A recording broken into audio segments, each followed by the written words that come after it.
Now to the power companies' rate increase. This one is troubling, very, very troubling. First because, again, the power company is not supposed to be regulated by the Port Authority. From 1968, when we gave them that right to sell their shares, the power company was regulated by the government. Government has been pretending that it's not regulated by them until we passed that bill last month. And now, finally, everyone knows that IRCA, the same body that regulates Cable Bahamas and Batelco and everyone else, will now start regulating the Grand Bahama Power Company. And that is why the Grand Bahama Power Company is trying to get a rate increase.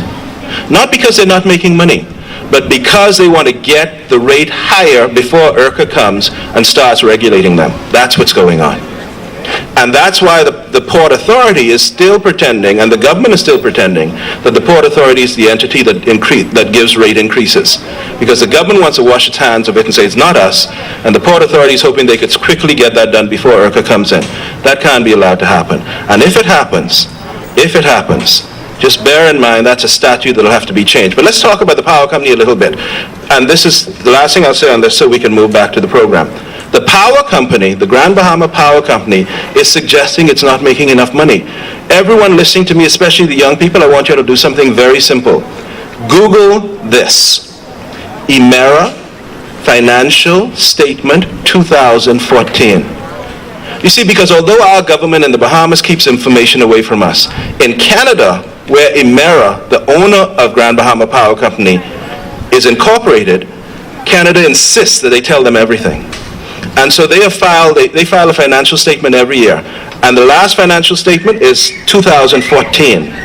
And that financial statement makes it very clear that the power company is making a tremendous amount of money in the city of Freeport. Makes it extremely clear. That financial statement makes it clear that of the, and I'll quote, and I'll tell you what pages to look at. First, they say that they have an approved regulated return on rate base of 10%. And what that means is they have guaranteed a profit of 10%.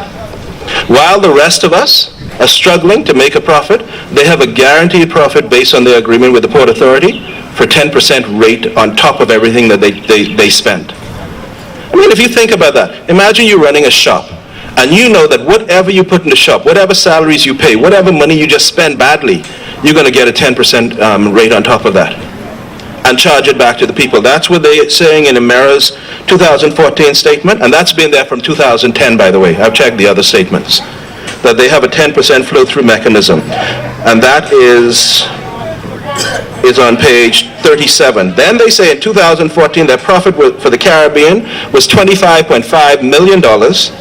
And they say, quote, primarily due to Grand Bahama Power Company's rate structure change effective July 1st, 2012, and increased sales volumes in the Grand Bahama Power Company.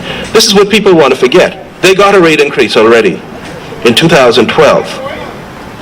2012, just 3 years now, going on 4 years ago. And they're saying openly that the profits they're making in the Caribbean primarily come from this little city, this little island, based on that increase they already got. They're also saying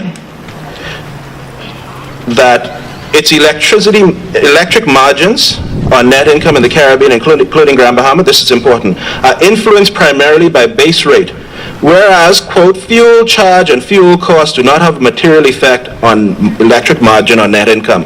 That's a long way of saying, it doesn't matter what the price of fuel is. That is not where they're making their profits. They're making their profits on this deal they have with the Port Authority to charge a 10% base on top of anything they charge us. And it goes on and on. I have the other stuff there for you to look at. The last thing that's important there, and study that, is that they've also disclosed in Canada that profits which they make beyond 10%, they're allowed to not show it as profits, and that they have in fact made profits, which they're not told anyone about, that they will not show on their books until, quote, 2016. And this is the company that's saying they need a rate increase. This is a simple position. The Port Authority, since 1968, had no right to regulate the power company. It was a pretense.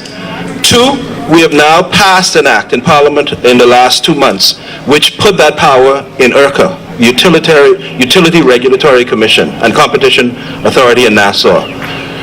We've put that power in them. And so any attempt to increase rates now is just an attempt to slip something through the back door before the real government agency can have a look. And that cannot be allowed to happen. That would be scandalous.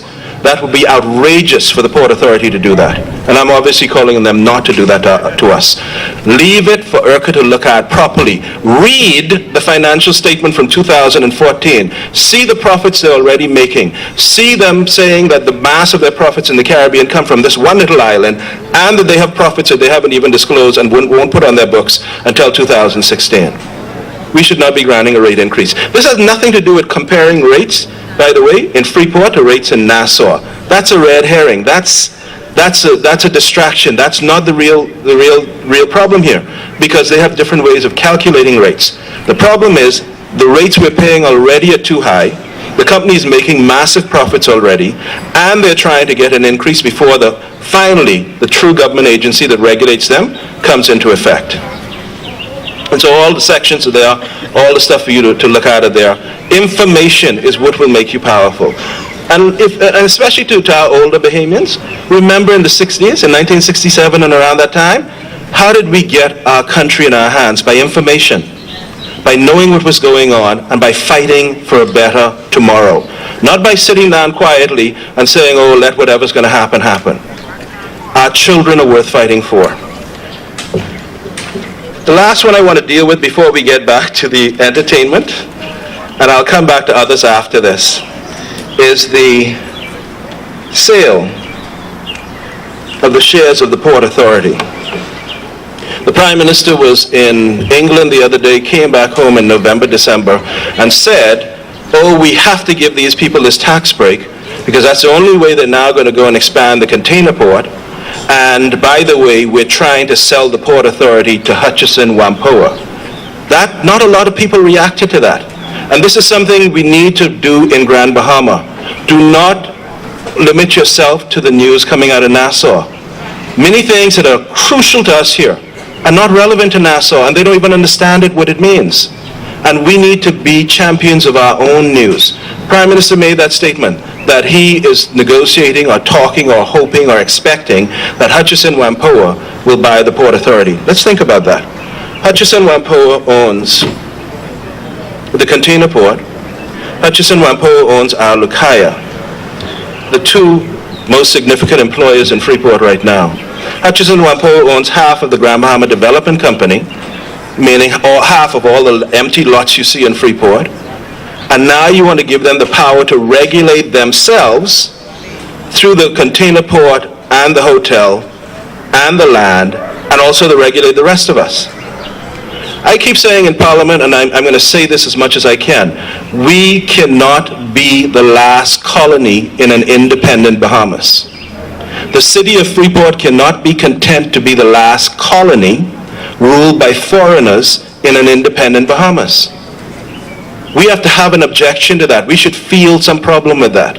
And the idea that we have been governed all these years, basically through the Port Authority, and now we're talking about passing government of Freeport and Grand Bahama, and indirectly Grand Bahama, not to Bahamians elected, but to a Chinese company. That can't be right. So let's go back to the fundamentals. One, the government owns 7.5% of the shares of the Port Authority.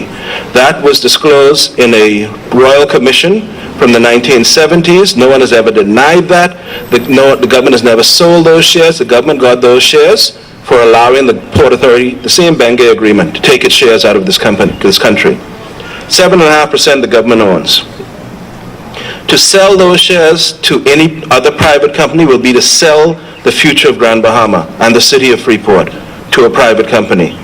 We have to object to that. We have to look past these party colors and party languages and look to our children and our grandchildren and our own dignity as Bahamians to insist on what is right for our own city and ultimately for our own country. When we hear about people telling our youth choir to get out of a hotel, just get out, and nothing happens. We have a couple of politicians say, oh, we're investigating, we're looking into it. And of course, nothing happens. And we know from day one when we first heard that nothing would happen, because it's happened in the past and nothing has ever happened. When we see that, That is not the legacy we should leave for our children. You know, many times I'm in Parliament, I'm speaking, and I start to speak about my faith, and sometimes it might rub people the wrong way, but it is who I am. So let me speak about my faith a little bit.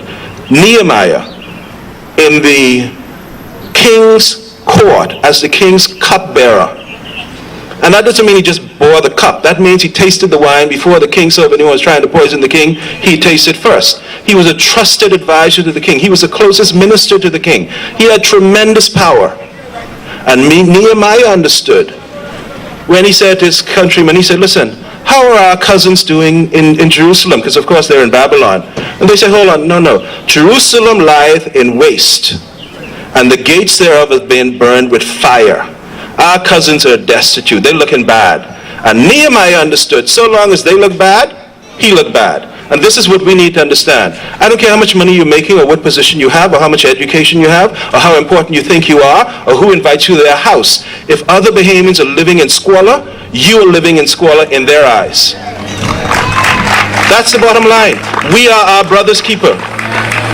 And you can try to rise as high as you want to, and the people who are smiling with you as you rise are laughing at you because they see where your brothers and sisters are still in the gutter.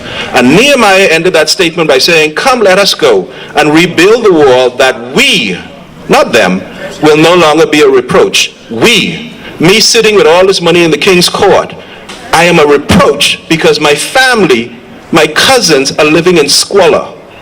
It's no different than today. No different.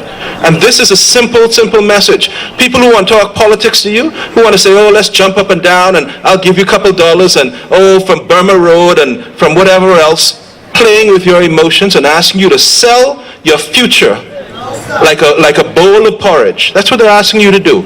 Open your eyes, make your own decisions, but make it with information. For the Port Authority to be selling its shares to Hutchison Whampoa is selling the city of Freeport to the Chinese. That can't be right. And not just the Chinese, any foreigner. That can't be right. Are we so incompetent that we do not trust ourselves to develop a city?